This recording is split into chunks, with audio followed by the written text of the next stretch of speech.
اللہ تعالیٰ کی قدرت، حضرت آدم علیہ السلام بغیر ماں باپ کے پیدا کیا۔ حضرت نوح علیہ السلام دنیا کو ختم کر کے صرف اللہ کو ماننے والوں کو بچایا۔ حضرت ابراہیم علیہ السلام 40 دن آگ میں رکھ کر حفاظت کی۔ حضرت اسماعیل علیہ السلام ذبح ہونے سے بچایا اور آب زمزم کا تحفہ دیا۔ حضرت یونس علیہ السلام 40 دن مچھلی کے پیٹ میں رکھ کر حفاظت کی۔ حضرت زکریا علیہ السلام بڑھاپے میں بیٹا ہونے کی خوشخبری سنائی۔ حضرت داؤد علیہ السلام لوہے کو موم کی طرح نرم کر دیا۔ حضرت سلیمان علیہ السلام تمام انسان، جن، چرند، پرند، ہوا، پانی پر بادشاہت دی۔ حضرت صالح علیہ السلام پہاڑ میں سے اونٹنی نکالی اور اس نے باہر آ کر بچہ جنا۔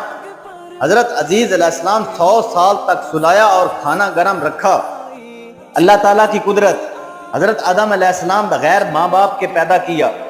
حضرت نوح علیہ السلام دنیا کو ختم کر کے صرف اللہ کو ماننے والوں کو بچایا۔ حضرت